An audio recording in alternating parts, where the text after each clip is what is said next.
Okay, so I am very excited today to bring you this episode of the Money Mission Live here in our private Facebook group. I'm Patrick Weinert, I'm your host. And I just want to say a special thanks to all of those that are viewing us right now, that are joining us. We're really happy to have you here. But today I have this is an incredible experience for me because I've always been the biggest fan of Doug Nordman and now Carol Pittner. I have Doug and Carol here live with me on a show to talk to you, really, and we're going to find out everything that they know, not only about personal finance and helping you with your personal finances, but also about their new book release, about helping military with their finances. We got so much to cover today. I'm really excited to do this. But first, I just want to say, Doug and Carol, it's a really great pleasure to have you here. Thank you for being here, and I'm looking forward to doing this interview with both of you. Thanks, and thank you Patrick. for having us. Yeah. I hope we can fill the whole hour now. Yeah, I think we'll figure it out. Yeah. Okay. So what I want to do is I just want to do a quick introduction. Doug is, for those that don't know, Doug is a very big name in personal finance, and especially, and I know he laughs, but and he's being humble. He's like the most humble guy I know too. But in personal finance, specifically in military personal finance, but even just in the area of personal finance, and particularly the focus on financial independence, right, or what we like to call FI. That whole FI community and FIRE, which has really grown over the last few years. Doug has been a very key member in helping grow that, and he's an author. He published, it was The Military Guide to Financial Independence and Retirement. I think that was like 10 years ago that book came out, which was a book that I really enjoyed personally. And he's just been very active on, his own The Military Guide site where either he or others will guest post blog. He's also been very, very active in the military community and outside the community, in the FI community, FinCon, Camp Money Mustache, wherever there's a financial event going on, Doug is probably a speaker there or a guest or something, an honored member. And he's just had such an impact and touched so many lives. But he started his career in the Navy. So he retired from the Navy in 2002 from the submarine community, and then transitioned into this career of personal finance, helping people achieve financial independence. And one of the things that he has a claim to fame to is, not only is he able to describe to everyone how to achieve financial independence, but he's like living proof of it. Like he did it himself. And that is one of the biggest things that Doug, we're thankful to have you here with us and doing, and explaining to us, because one of the things with financial independence is a lot of military get out and they think, well, I get out, either I'm getting out or I'm retiring and I have to go find another job. And that isn't always a requirement. There is a way, if you plan properly, that you don't have to. And that is something that I think you really were on the cutting edge of helping develop that. And so I just want to say thank you for, all the contributions you made. And here's my introduction. Carol, it's really a pleasure to get to meet you for the first time. This is really cool. But Carol is Doug's daughter, and she is a U.S. Navy veteran. She's a naval officer, a surface warfare officer, and she served on the Ross, on the USS Gerald Ford. She's a very diverse background at the Navy. Right now, she's a reservist, and is right now up at Monterey, if I'm correct. Correct. And so and the great thing here is that Carol also has been making great contributions to the realm of personal finance, again, especially military personal finance.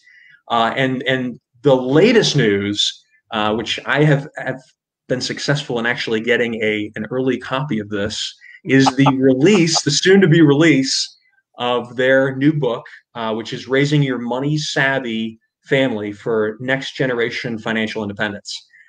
So again, Doug and Carol, a real pleasure to have you guys here.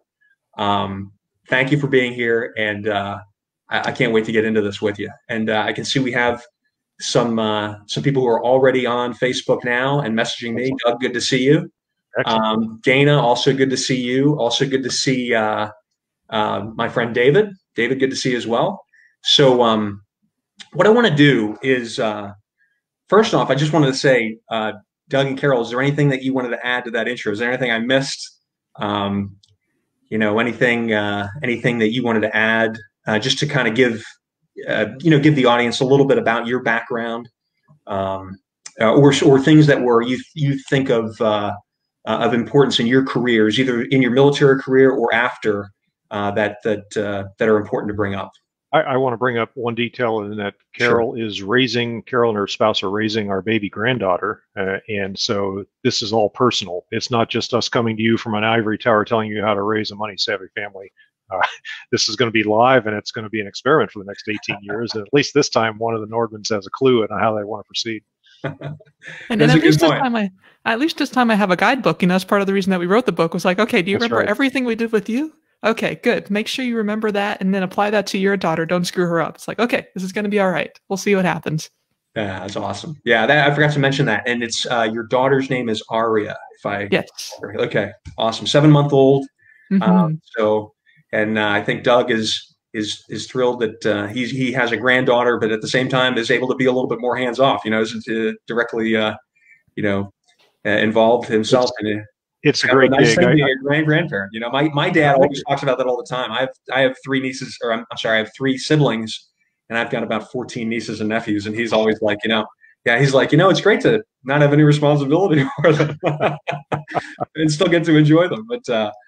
But I will say, it's really awesome that we're gonna be able to talk not just about you guys writing your book and your background, but what I wanted to do was really get into first, kind of talking about you guys a little bit.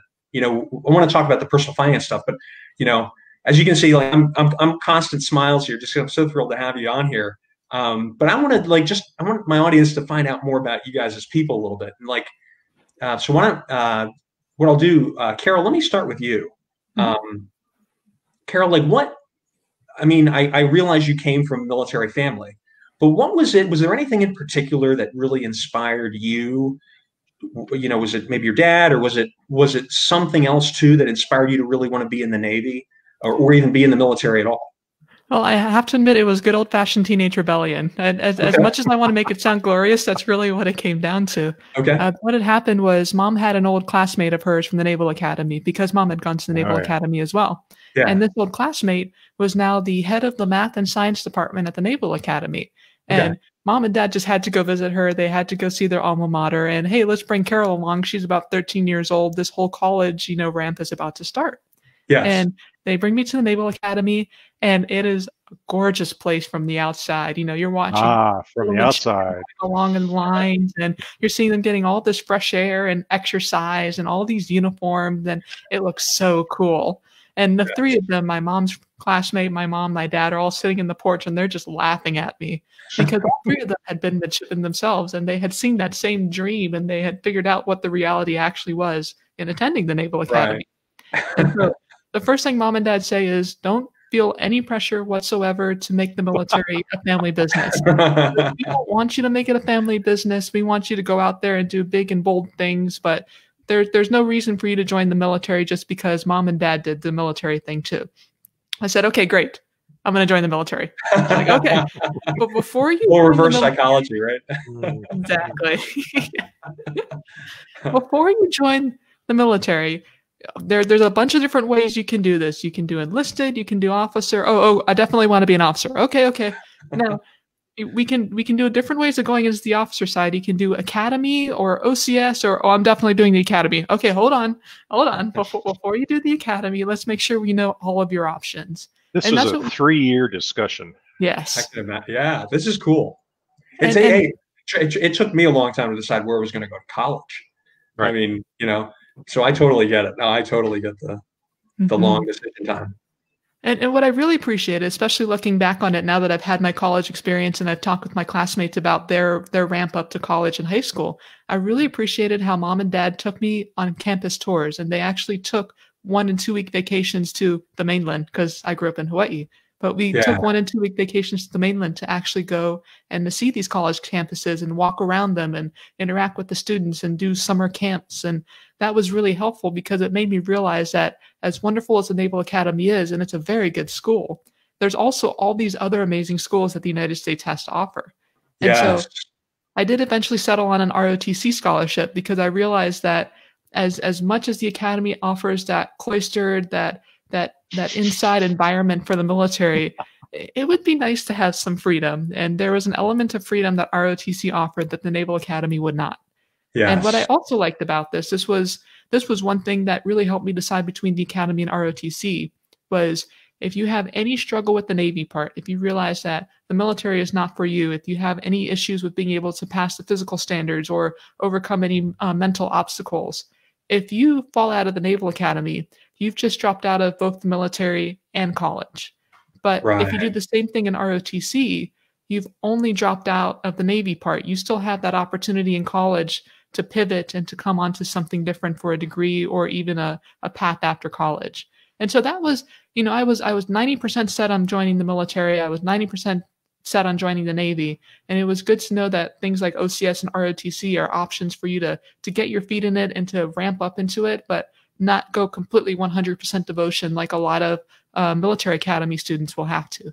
Right. Yeah, that's actually a really good point you bring up because you sometimes you can allow yourself flexibility.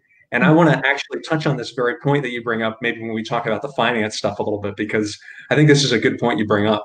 Giving yourself options. Mm-hmm. Doug, let me ask you. What was it? What was it that inspired you to want to get into the Navy? Like Well, especially the submariner community. Like that's a very I had all the decision-making skills of the typical 17-year-old high school student. I will say that when Carol and my spouse Marge and I went and did this college tour, that not only was Carol seeing these campuses for the first time, but we parents, we were seeing them for the first time too. And exactly, we had realized we had made a horrible mistake at not seeing more colleges and experiencing more than just, local hometown university or local hometown community college. But we in the 1970s and 80s didn't have as much mobility and didn't put as much time and effort into it. Right. I'm sure the colleges weren't as attractive back then either.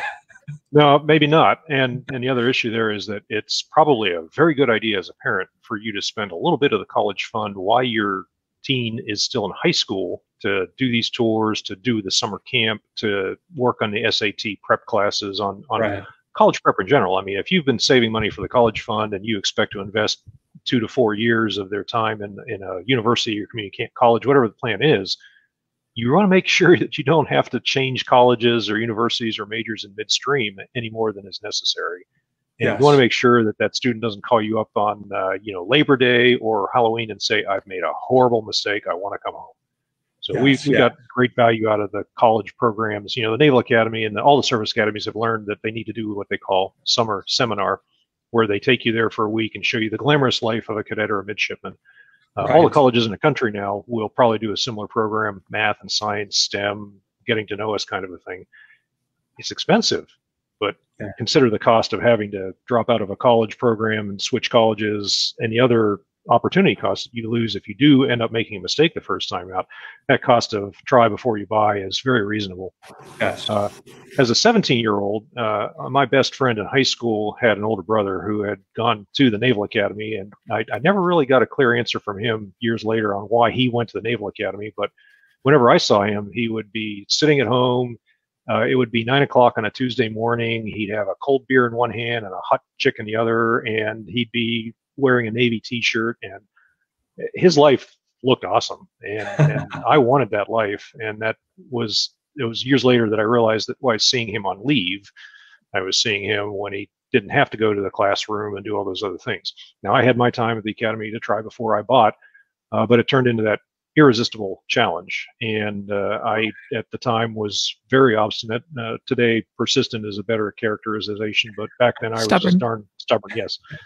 And once I got there, I was not going to admit defeat and leave and go home and face my old high school classmates in my old hometown again. Right. So I needed that. I needed that structure and discipline. Excuse me. I needed that structure and discipline that the academy afforded at that time in my life. If I had gone to civilian school, I would have partied out before Halloween. But at the Naval Academy, I had enough room in my conduct record that I was allowed to remain there. And eventually things got better. And those are the issues that you have to think about when you're joining the Navy. And part of that, too, was that you see all the branches of the military while you're in the Naval Academy, and you get a chance to try those before you make a commitment. When I saw the submarine force, it was a total setup. They gave us a submarine that was going down to the Bahamas, and it was working with the prospective commanding officers of the next generation of submarines that were coming out. And so we did everything submariners will do, and we did it once for each one of those dozen prospective commanding officers. And again, life looked awesome. Right. We didn't send me to a shipyard for a refueling overhaul, and of course that's a little different environment. But I wasn't aware of that back when I was a midshipman. Right. Also, this was the era. This is so far back in history that I was apparently, since I was a science major back then, I had already been marked by Admiral Rickover for either something in a surface nuclear program or a submarine program. So my choice was, you want to go above the water or below the water, take one, but you're going to be a nuclear guy. Wow. Today, anybody thinking about the military, you're going to join the military because you get a chance to be a part of something bigger than yourself, to gain amazing skills. Whether you go officer or enlisted, you are going to be a tremendous, valuable person after you get out of the military, all the skills you learn there. You'll go on and do great things as a civilian or as a reservist or National Guard member, but join it for the challenge. Join it because it looks like a way to find something more fulfilling than what you're doing now. Don't do it to get rich, and don't do it just because your friends' siblings make it look like a really awesome time when they're on leave and liberty. I will say though, Doug, for those that want to get rich, and for those viewers watching this, for those that want to get rich and they join the military, Doug is a great guy. Doug and Carol are great people to follow. If you want to get the best tips and tricks for using all the benefits that you can from the fact that you're in the military, right? Because there's lots of benefits that you can tap into. And right here, sitting in front of all of us is a wealth of knowledge when it comes to using all those resources that you can use to get you to that place of wealth, right? Because if you have a good plan in place, you can achieve financial independence just like you did, Doug. It's all tracking your spending, and all of that develops into spending the money on things that are important to you. If it's important to you, you're willing to work for it. If it's not important to you, then you're wasting your money on it. You're probably going to stop doing that. And there's a certain amount of experimentation that has to go on before you figure out what's really important to you and what your priorities are. And they change over the years. But when you do that, you start moving automatically by just focusing on your finances toward a high savings rate.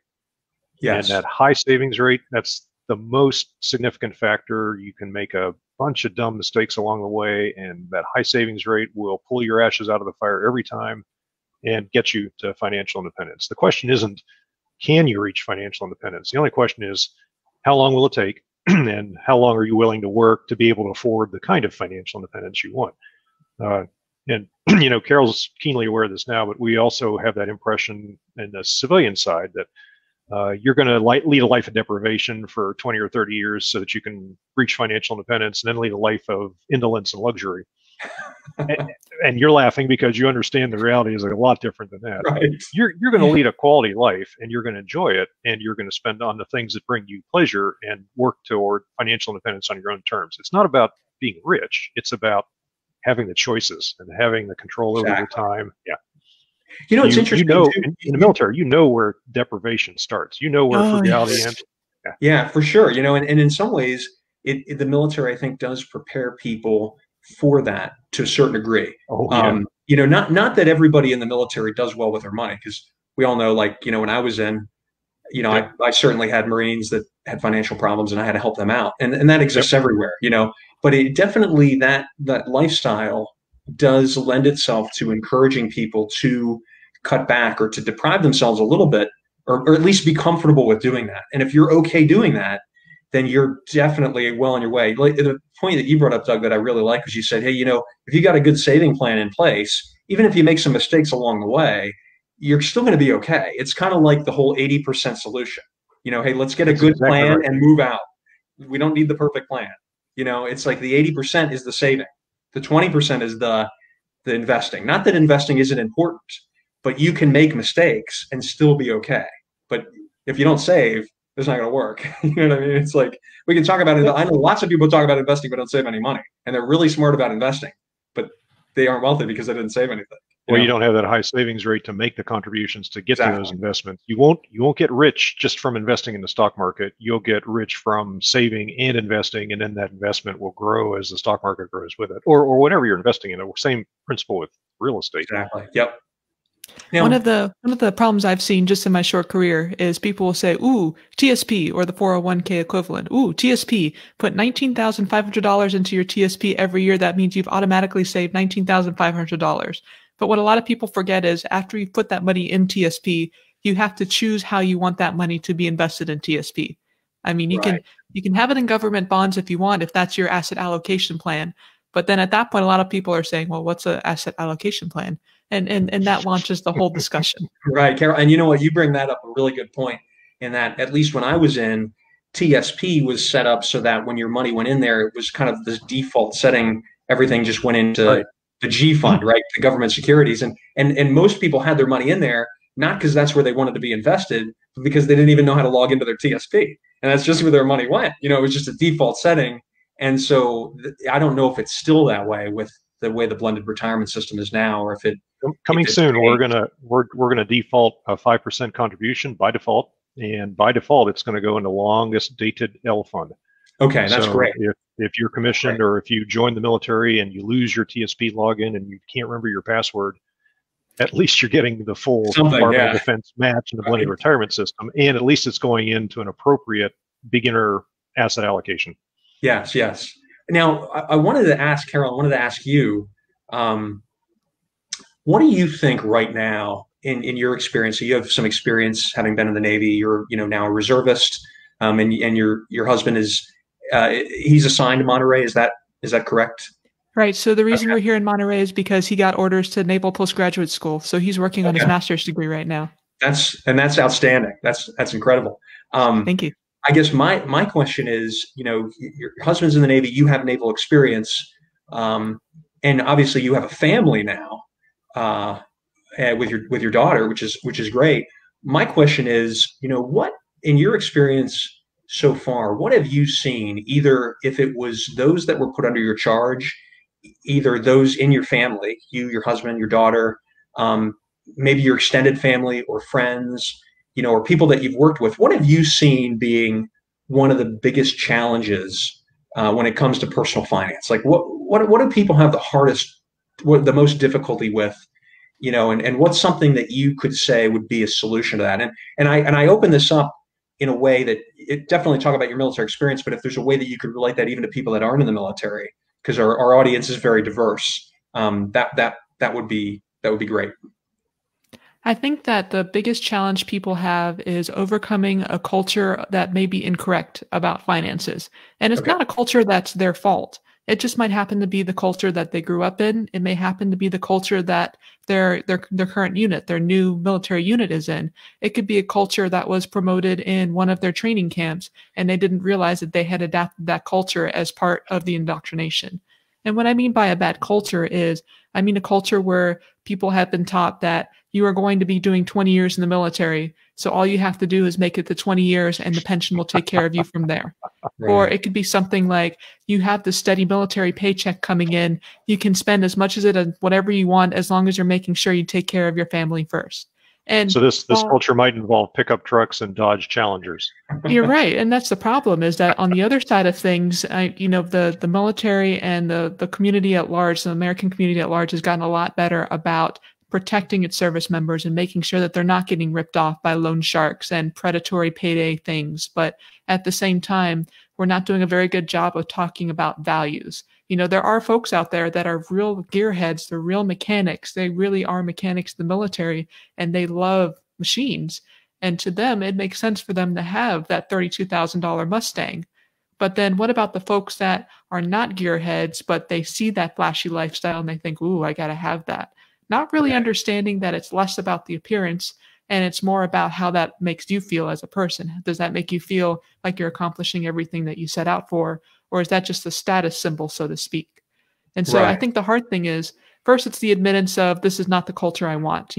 It sometimes takes a few years to figure out that It doesn't make me happy to have that Mustang. It doesn't make me happy to go drinking every Saturday night. It doesn't make me happy to go and feel like you have to buy knives or other kinds of collectibles that people tend to have in the military.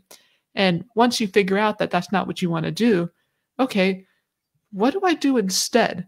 And that's really where the stumbling comes around. It's okay, I should be putting my money away in a savings account, but that savings account is maybe earning, 0.25%, maybe 1% if it's a high yield before coronavirus. That's a different story. But what am I supposed to do next? It's very hard for you to look at your peers and say, hey, what's a TSP? There are some folks that will know about that, and there's some people that won't know about that. And you don't know, just looking at your sailors or your Marines or your other service members, you don't know who knows and who doesn't know. And so it's very hard, I think, to overcome any cultural obstacles. Yes, definitely. While you're learning your job and standing duty and mid-watches and weekends and maybe getting qualified and spending quality time with your family. And that doesn't include the the baggage that you came in. I had a lot of very smart sailors. These were folks that had made it through college or were making their way through college where something didn't quite go correctly. It was the family ran out of money and they needed to pick up a job as soon as possible so that they could continue their college career, post-military.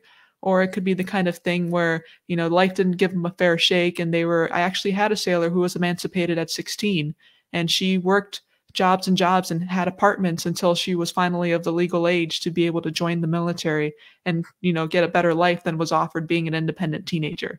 Right. Sometimes people just don't get that incredible start to life where everything is laid out in front of them, or so it seems for some people. Sometimes the military is their way to pivot or to improve their life.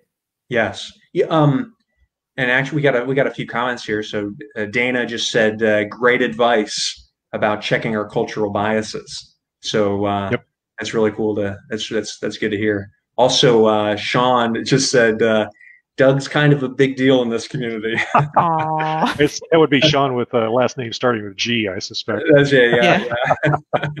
We're really big in Japan, Sean. Yeah, was that the Nigerians or the Filipinos this week that were trying to get into the Facebook group? Yes. That's right. So I wanted to talk a little bit also about financial independence, and Doug, maybe I wanted to ask you this.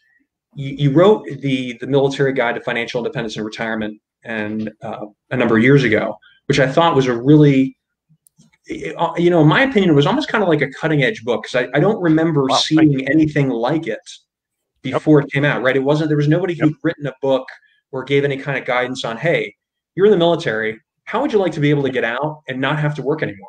Now there have been people who wrote books about, financial independence, but it wasn't with that specific focus. And I just thought it was such a great concept, because frequently a lot of service members get out and they say, hey, I got to go find another job, right? That's why the whole transition, readiness seminars are so important, right? Because you need to do that transition. And again, they're important for more reasons. That's just more than just getting a job. But, that is kind of a big piece of them.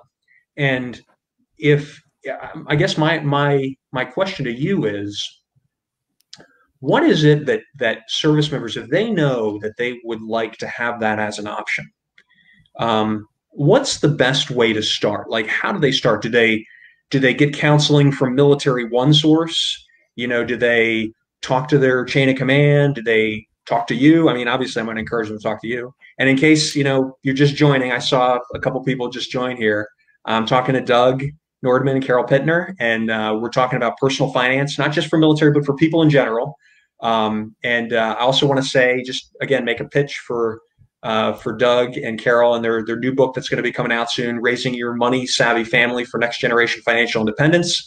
I believe it is released, or it's launched in a few days, September 8th, if I'm right. Tuesday. Yep. Tuesday. Yes. Okay. So we're looking forward to that, but I just want to make sure that's out there. But Doug, what's the best way for someone, if I'm a young person getting into the military, what's the best way to start? Where do I go? How do I start? And what do I focus on? I'll start by saying that you have to be ready. You have to either say, well, I'm going to want to save for financial independence because I don't want to do this for the rest of my life. I don't want to work until I'm in my 60s. Right. Or you'll say, I don't know what I want to do, but it's not this. And essentially you make a change in your life. I'm not going to say that you have to hit rock bottom with consumer debt and alcohol and fast cars, but I will say that you have to get to the point where you say, it's more important to take care of future me instead of just living the life I have a lot now. And I want to have some flexibility in my life and some margin and some safety and some choices. And that's the readiness. We've all heard that story: when the student is ready, the teacher will appear. Well, in my case, the teacher's been there the whole time, and now we're ready to talk about it. The very next step, the most important thing, is to start by tracking your expenses. And I just mean, just track it. Just find out where the money goes. You're going to do it with a notebook or with some mobile app on your phone or maybe some software on a PC. However you do it, doesn't matter, just as long as it's sustainable, as long as every day you feel like writing that stuff down. We had a joke in our family about Money Day. Remember Money Day, Carol? And Yeah.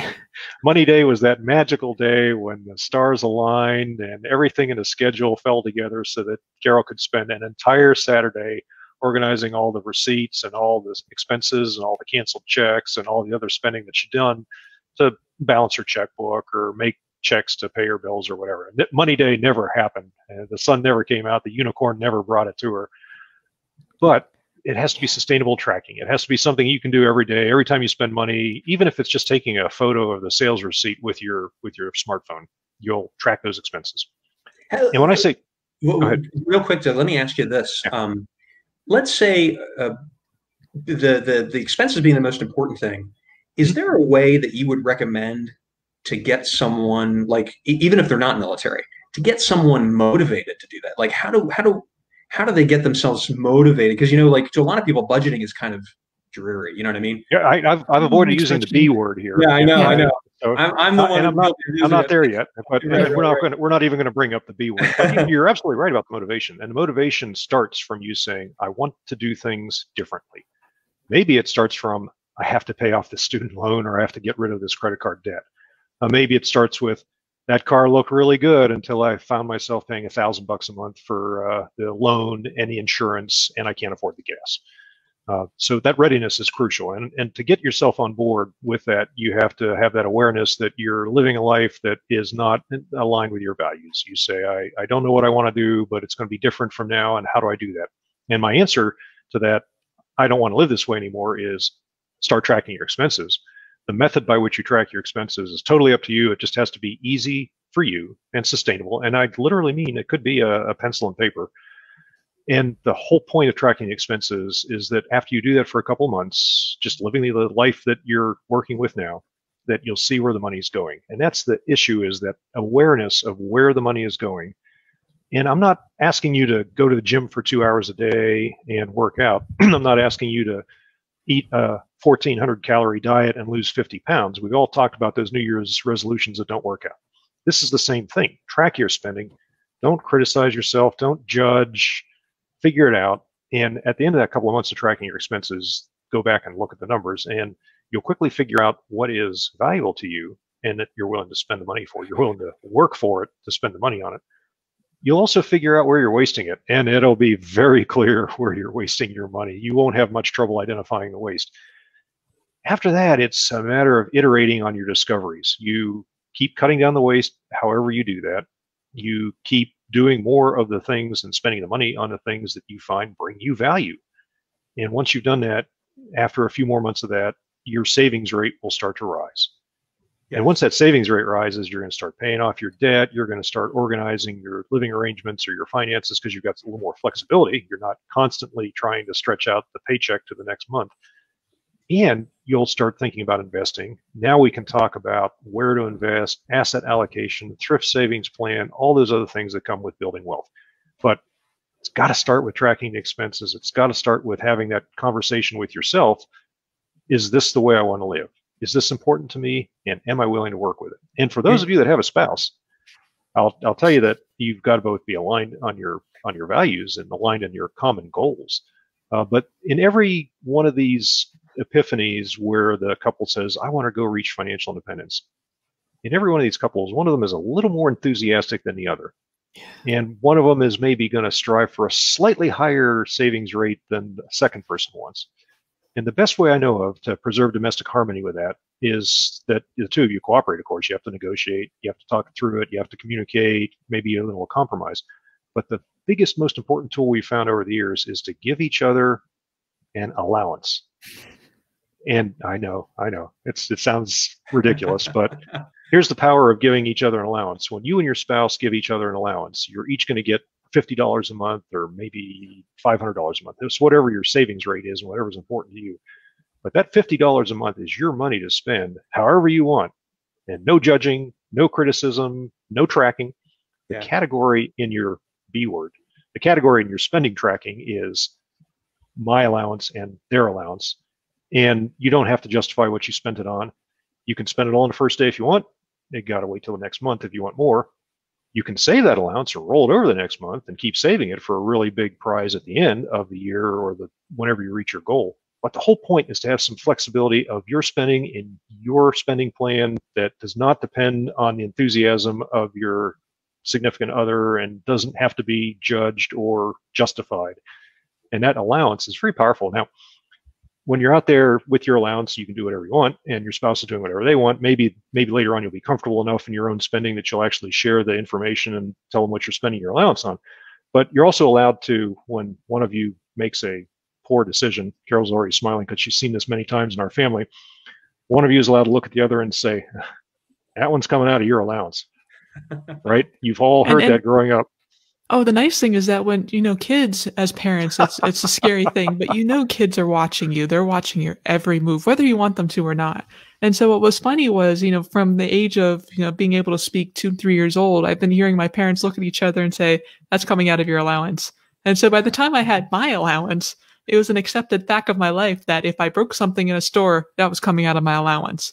And so or if you make a mistake or if you don't pay attention, right, and something happens, you missed a payment, now you have to pay a fee or a penalty. Yes, right. Yes. And that actually happened once. There was one time, I can't remember if it was I don't think it was a penalty or fee. I think it was something that fell off a grocery store shelf. I had stuck my hand out and it was some kind of glass thing and it hit the floor. And I look at it and my first thought is, this is coming out of my allowance, isn't it? And it worked. And that's when you know it's working, right? That's right. You've internalized that dialogue. Yeah, you already understand. You don't need a parent over there pointing their finger and scolding you. Right. And I'm sure mom and dad were quietly snickering and high-fiving in the background saying, yes, she knows. Yes. But so I got a couple that's more. a long answer to a very short question, but that's where it starts. Track your spending. Decide what's valuable. So it looks like I got a couple more comments here. Sean said that, Dana had mentioned great advice about checking your cultural biases. Sean says it's big in Japan. And Michelle, hey, great to see you, Michelle. Good to have you here. She asked, I'm excited to get this new book, to buy the new book. Is it on Amazon? So, and I think actually Sean replied to her with a link. So Sean, thanks for putting that link up there. I'll point out too, the important part is it's also available at the library. So try it before you buy it. Oh yeah, absolutely. Yeah. And I can tell you though, firsthand, for anybody, maybe on the fence if they're going to buy it, is worth it. I've enjoyed it thoroughly. I'm going to read it again. I got a complimentary copy. I'm going to still buy it because it's worth it. I know 3 editors who are very happy to hear you say that because they got dragged through a lot of mud to get this book in publication. Yeah, the thing that's important, I think, with all books, especially with books on personal finance, for me personally, is it has to tell a good story, and you guys do that really wonderfully. Because it's like everybody loves a good story, and there's a lot of really great information in there too. But if you have great information but without a story, then it's just hard to get through. Right? It's a sleeping pill. But you guys do that perfect mix. I really thoroughly enjoyed the book, which is something actually I wanted to ask. There was a concept that you guys had in the book, which I thought was brilliant, and it was the kid 401k, which I thought was great. So everybody who's watching, that a lot of jobs have 401k plans, right? A lot of corporate, even small business doesn't necessarily need to be a Fortune 500 company, but even smaller businesses offer 401ks, and some of them offer matching funds, and that's motivation for you to save money in your retirement account. And they do it now with the blended retirement system in the military. But the thing that I thought that was interesting, so in the book, I'm not gonna spill everything about the book. I'm gonna Oh, leave do everybody that. in suspense. But I will share that there was a concept in there that Doug and Carol talk about, which was the kid 401k. So it was like when Carol would save money, Doug and Marge is Doug's wife, they would actually match that savings. What I want to say is, you know, Carol, how did, from your perspective, like did you feel like that impacted you? Like, did that make you want to save more money? I'm just curious, like, Oh yes. okay. I Oh mean, I yes, know it because does to adults, but I'm just wondering, like, as a kid, if you're just like, nah, I want to go buy, you know, more of this instead of save my money because I'm not going to be able to touch it till I'm, you know, 10 years from now, which is like forever when you're a kid, 10 years is like forever. But so go right, ahead. and you can't do the kid 401k just by itself. You can't just, take all of your kids' money and say that you are not going to get to spend this. This is all going to the kid 401k or whatever the savings vehicle is. That does not work. And that wasn't something we discovered. That was something David Owen wrote about in his book, The First National Bank of Dad. And so the key thing for the kid 401k is not just doing the kid 401k, but also letting your kids spend their money and make that decision about what they want to do with their money at the same time. It wasn't the fact of, oh, the kid 401k is making me money. I put in some money and I get more money. It was understanding the emotions behind that of it made me happy to see that saving my money was getting me more money. And on the contrary, on the flip side of that, it was when I spend all my money on Pokemon cards, that doesn't make me nearly as happy as it does to have money in that kid 401k. But I had to do both actions. I had to have both actions in the palm of my hand so that I was able to say, okay, kid 401k goes this way and Pokemon cards go this way. Mom and dad had been telling me that for a decade at that point. Kid 401k is going to make you happier and Pokemon cards will not. But I had to make that decision for myself. Right. Now you get to actually feel it yourself. Let me step in with the parenting problem. The parenting challenge here is that eventually your child is going to want a car. And every family has to confront that decision over whether we give them money for a car, or whether we make them wait till college, make them go build their own car or buy their own car, whatever the decision in your family is. This kid 401k was intended to solve that one problem where you have to spend the money to raise this kid anyway. You have to spend a certain amount of money. It's not as bad as the U.S. Department of Agriculture makes you fear, but you do have to spend a certain amount of money to raise a kid. And when you spend that money, if you let them start managing a little bit of that money and until they figure out how to manage their money, and then let them have a little bit more of that money to learn to save and invest, then you can continue to give them more and more money to manage. It's the money you're going to spend anyway. Why not get some training value out of it and get them to learn from it? And so by the time they're teenagers, if you started this earlier in their lives, they are managing ever larger amounts of money, and they've been making a lot of mistakes with the tiny little small amounts of money that you gave them when they were young. They've been making some more significant mistakes as tweens and teens, but that starts to flatten out in their teenage years, and they stop making those big mistakes. They avoid it when they get out to their first job, their first 401k. So that's the big goal, is to solve the car problem and also to teach the person to manage the money as well as save and invest. So Doug, that was your way of flattening the curve. Right. And at the same time, we're becoming aware in the military that we're going to have their own thrift savings plan for the military. Carol turned 8 years old in the year 2000. And just like everybody got sick of hearing about the blended retirement system by the end of 2017, everybody in the military was tired of hearing about this new thrift savings plan in the year 2000, but it made us think about 401ks, deferred gratification, saving for retirement, all those things. And we thought, wouldn't it be a good way to teach a kid to save for a long-term goal? Forget about the college fund. Nobody wants to pay money for more school when you're 7 years or 8 years old. But the idea that a kid could have a 401k that when it matured, they'd be 16 years old, they'd have a driver's license, and they'd get a car. Freedom. And we have a spreadsheet in the back of the book that gives you all the numbers you need to build your kid 401k. Now, back in 2008, when the kid 401k for Carol matured, $5,000 was enough money to buy a car. In fact, back then we were starting to talk with our Dr. Evil voice, $5,000. But it was a combination of giving her a bigger allowance, and also, and part of that bigger allowance was mandatory contributions to the kid 401k. Parental matching was incredibly generous. Everybody wants the kid 401k from their employer. And the stock market returns are awesome. Sometimes the stock market would have to return 12 or 13 or 14% just to make the math work in a spreadsheet. But you want to keep giving these monthly reports to the kid 401k custodian on how it's doing. So we played that up. It's all in the marketing and the sales and explaining to your kid every month or two, starting that conversation about, hey, here's your kid 401k. It's growing, it's growing, it's growing. When you're 16 years old, you're going to have $5,000. Yeah. And I will leave. I'll leave you with one story. Okay. When these girls, and they were 12, 10, 11, 12, 13 years old. Somewhere in there. It's somewhere in there. They're standing around a weekend, and they're competitive. And they start talking. They're doing something else, some sports activity. Those details didn't make much of an impression, but the conversation did when one of them mentioned that when she turned 16 years old, her dad was going to buy her a hot car, a Mustang. And this was back when the TV shows like Pimp My Ride and Cribs were very big, so everybody had a feel for what real luxury meant. And those were great shows. All right, see, yeah. So the second girl, not going to be outdone, said, well, when I turn 16, my mom and dad are going to buy me a Cadillac Escalade. And a third kid says, well, when I turn 16, my parents are going to get me a Hummer. Now, there's nowhere to go, right? You've topped out the car competition. Yeah, there's no way to get higher. You can't go for an armored personnel carrier at this point. You got to come up with something else. Maybe in a few years you will. Yeah, maybe. Yeah, that's a goal. Carol said, well, when I'm 16 years old, I'm going to have $5,000 in my kid 401k, and I'm going to buy any car I want. And that stopped the conversation cold. Yeah. And it got rid of all the competition. And I could tell that Carol had this tremendous sense of security in knowing that the car problem was going to solve itself when she turned 16 years old.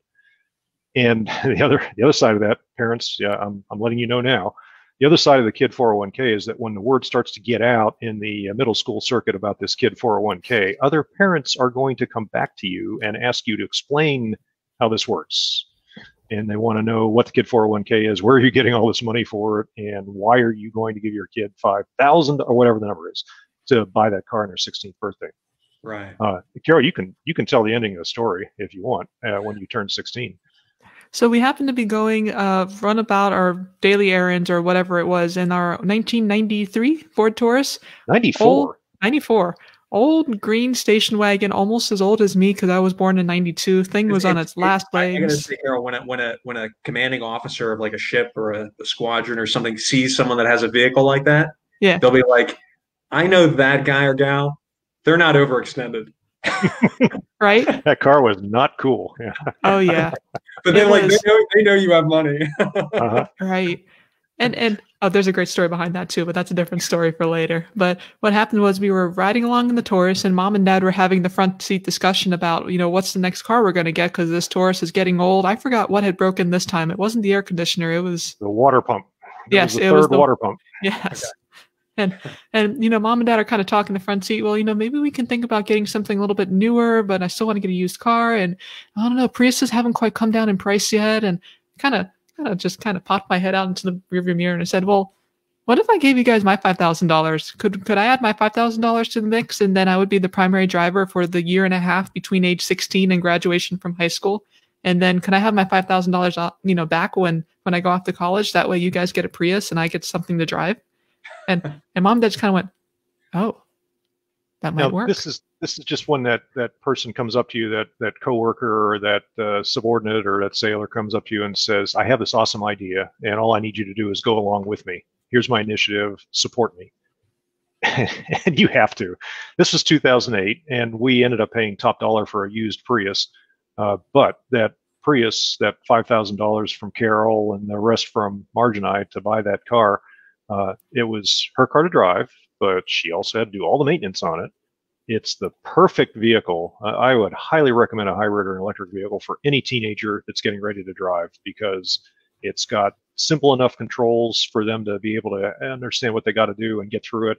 And it's got enough power if they need to power out of some stupid misunderstanding on bearing rate and closest point of approach. But it's a great way to learn nautical terms for about to collide with somebody. But getting yourself out of trouble on the ramp, you got enough power with a hybrid or a battery car, an electric vehicle to do it. I wouldn't buy a Tesla, but the Nissan Leaf or the Prius is certainly enough. Anyway, the whole nice thing about it was that she felt a tremendous sense of responsibility because she owned a part of that car and she had to maintain it. Yeah. And as a financial incentive, because we were all about giving her the internal financial incentives at that point, she would be able to run all the errands for the family, and we would pay her what we would pay for the equivalent of an Uber or a food delivery service, and there would be a demonstration of adult skills. I didn't set foot in a grocery store for almost 2 years after she got her driver's license. Wow. I hardly ever got to drive that Prius because she was driving it. She was running all the errands. She was doing all the work. That was something else actually that you guys brought up in the book, which I really liked, was where I think it was the part you were writing in, Doug, where you said that when Carol had reached a certain age, what you did was you would give her the money to go buy the food at McDonald's, and so she would go up and buy it and get you guys what you needed. And so it was kind of letting her work with the money, so she gets, okay, hey, I'm getting change. Hey, I'm working with money. But then at the same time, it was kind of like task delegation. It was kind of nice. You know what I mean? Like my siblings, exactly right. My siblings, the one was with the, 14 nieces and nephews. They always like to say, at least when we were younger, they used to say, we're on the 10-year plan, Pat.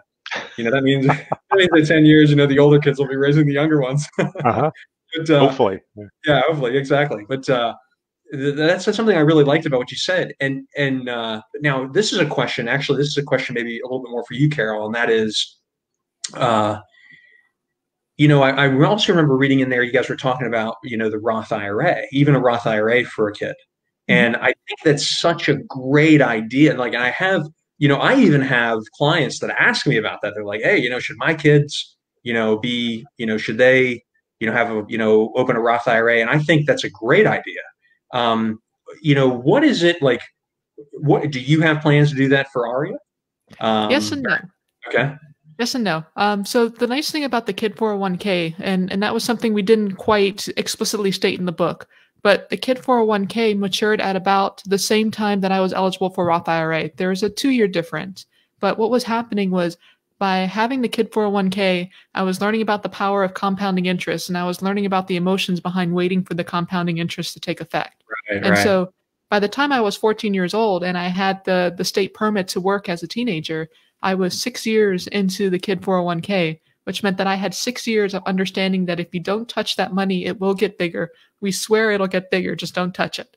And so by the time I started my Roth IRA, I had all the incentive to put money into my Roth IRA instead of spending it, because I knew if I just didn't touch it, that it would be much bigger.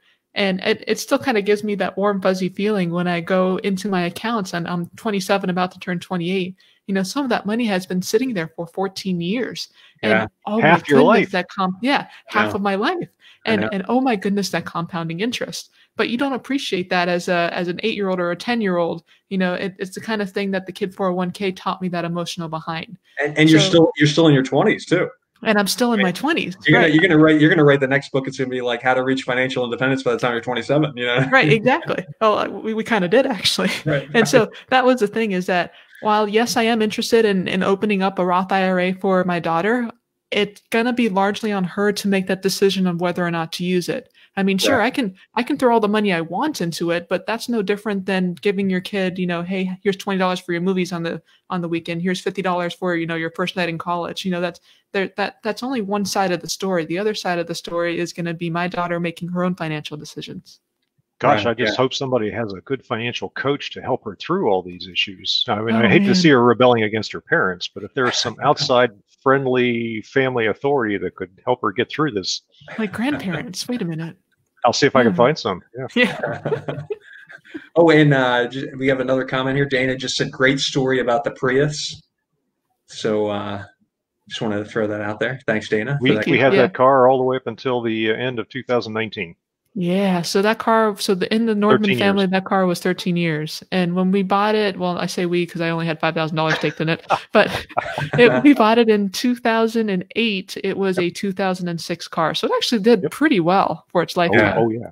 Yeah. Let me put it this way. We raised a teenage driver who got her license on that car with her learner's permit, and it was still on its original set of brakes. Oh, yes. Oh, wow. Yeah. Oh, yeah. That's impressive. That's not only you're taking care of the car, but it's like you're controlling how you're driving it. You're like maybe accelerating slowly and braking slowly. And I mean, it's interesting. If you do that with a car, you can get the stuff to last a long time, and yes. It really is impressive. And I think that's the other helpful thing was Mom and Dad said, yeah, how much do a new set of brake pads cost? And I Googled it. I'm like, I don't want to pay for that. Okay, then don't use your brakes too much. That means you need to make sure that you're not accelerating too hard. Okay. Right. Oh, hey, we just got a comment too from Michelle. Michelle said, "Great conversation. Sorry, it's not shareable." Oh. But we just so everybody knows who's watching, we are going to obviously it's only live stream here on Facebook, but we are going to transfer it over to LinkedIn and to YouTube for those that aren't able to join us on Facebook. So if you don't obviously get to participate here, you'll see it there. And also, we'll share the heck out of that. Yeah, absolutely. Yeah. Also, just something that that came to mind too when I was thinking a lot about your guys' situation, how unique it is. What do you think as far as families today? What do you think is one area that what could they do? I know, Doug, you'd mentioned getting clear on your the first steps, getting clear on your where you're tracking your expenses. But what do you recommend for people to do first if they have extra money? Do they pay off their debt? Do they save in their emergency fund? Or do they try to capture a match in their retirement? Yes. The answer is yes. And of course, the universal answer in personal finance is it depends. Sure. But you're going to spend a little bit of money to get your emergency fund built up. Let's just say you're going to start with $1,000, right? You're going to be able to recover from a small minor emergency with $1,000. We'll come back to that later. Now start looking at your investment accounts. If you have a retirement account like a 401k or a thrift savings plan with matching, you should get that free money. And so spend the money it takes to get that free money, whether that's a 5% contribution or a 10% contribution on your part. Make sure you're getting that match. That will be worth more of a return in the very long term, over 10 years, than paying down even an usurious loan at 28%. And that's the third thing, the third priority. Once you've covered your emergency, once you've gotten that free money for the match, then go and attack that debt and get rid of it. Now, you're doing three things at once, and hopefully the emergency won't deplete your reserves, but build those back up when you can. And continue every time you get a pay raise, making sure you're getting that match, but then put all the money you can into paying down that debt. And I say this to people not only with credit card debt, but with student loans.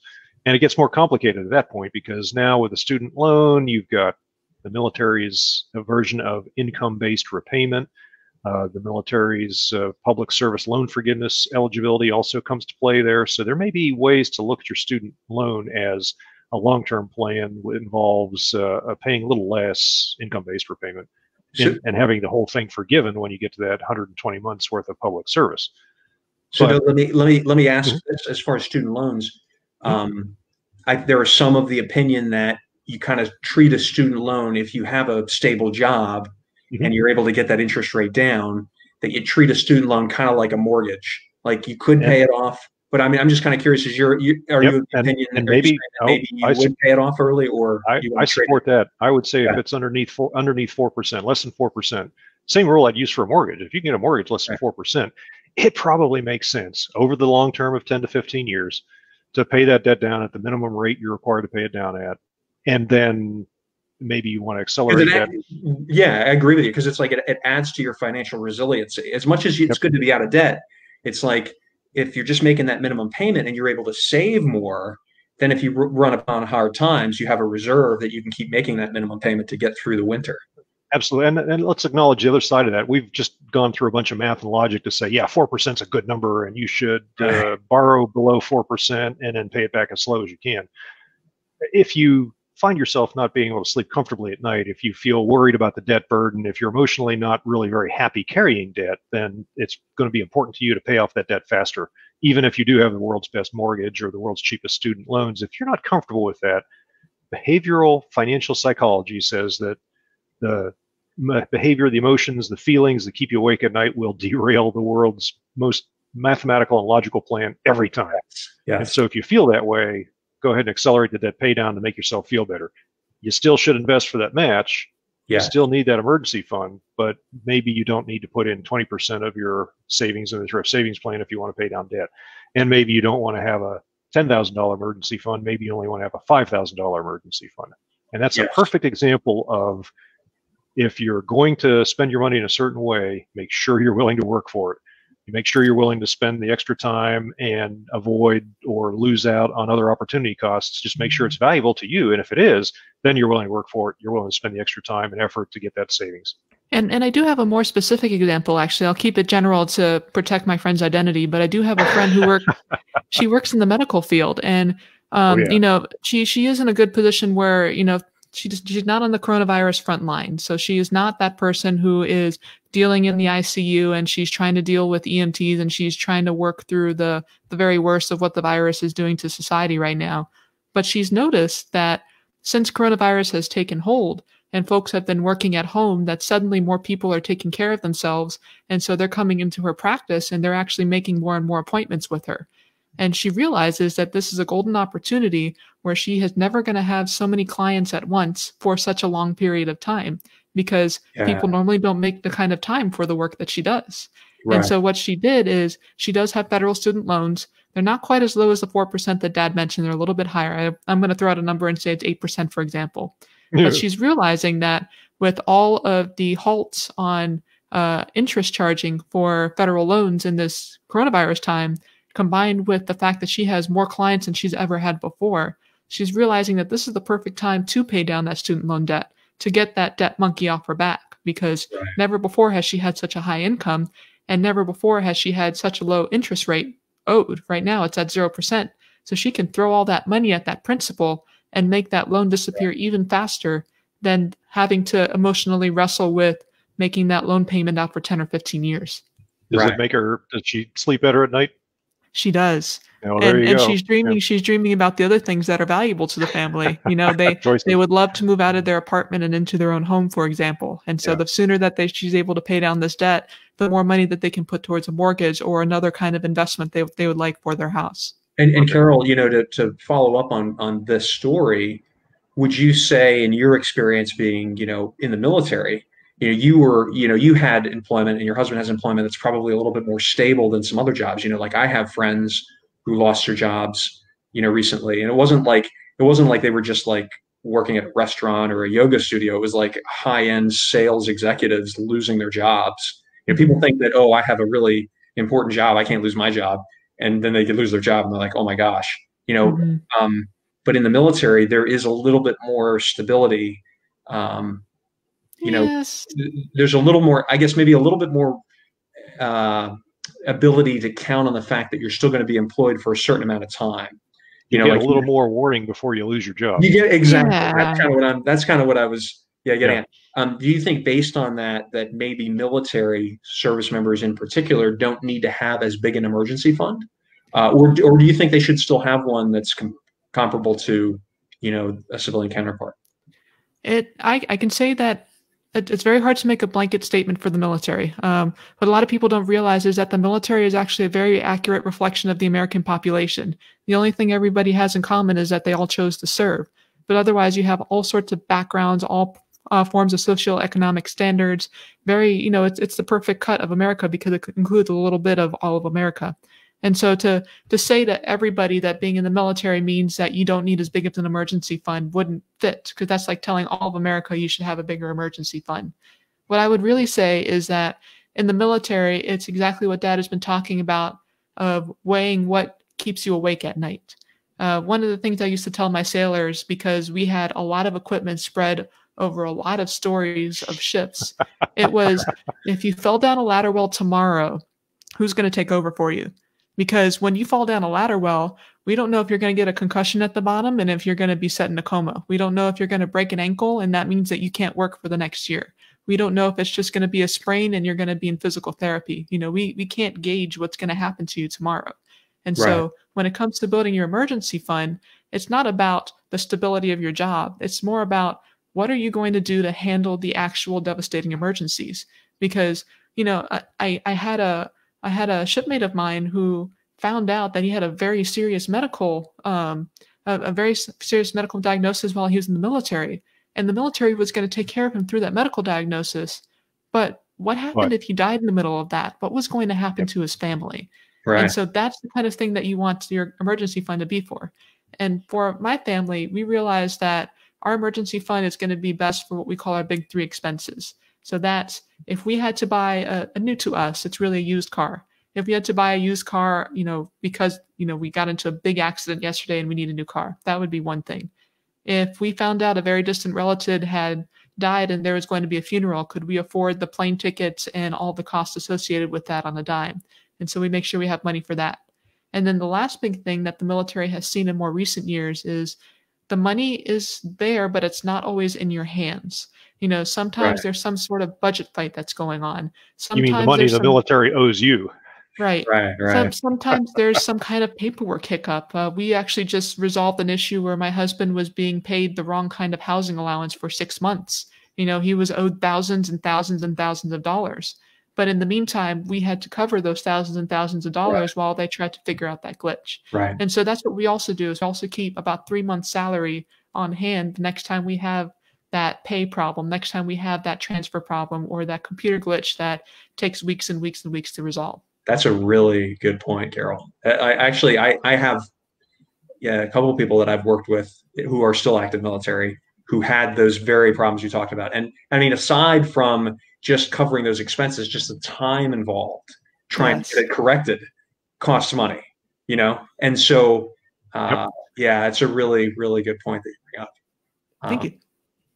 So let's see. Well, you learned that through experience too. I mean, you were aware of the theory and you understood the math, but then the experience is very personal and very emotional when you're going through it. Yeah, I think the most emotional military pay problem I experienced, there's technically two of them. I can go back and forth. But sequestration hit me as a midshipman. I was in my senior year of college.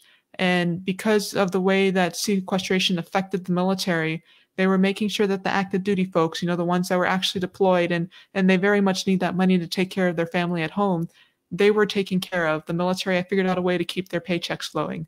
But for a midshipman like me, because I wasn't deployed, which again, I'm not the same status, I completely understood that. But I was going through a very expensive university at the time, and my scholarship was temporarily on hold while they figured out the budget. And so that was a very stressful thing for me, wondering, hey, am I going to have to, actually dip into the college fund to pay for college? And I was fortunate in that I had a college fund. There are a lot of my fellow midshipmen who were so reliant upon that scholarship, they were in danger of losing their housing the very next week because they were in an apartment complex that didn't understand what military sequestration meant. And so it was, they almost, we had a couple of sailors or a couple of midshipmen that almost went AWOL on us because they had such a big financial problem. And for the first time, the military could not help them financially because of the status that we were in. And it was that emotions of trying to keep them from making a mistake that could be more damage than just this money problem. But in their minds, this money problem was the biggest issue. Right. Yep. Yeah, it's true. It's like it has ripple effects.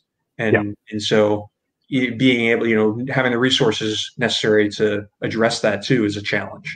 Well, you're keeping your choices alive by having those reserve funds, that emergency fund to get you through that. And maybe it only takes 2 or 3 months instead of the classic civilian version of 6 to 9 months unemployment fund.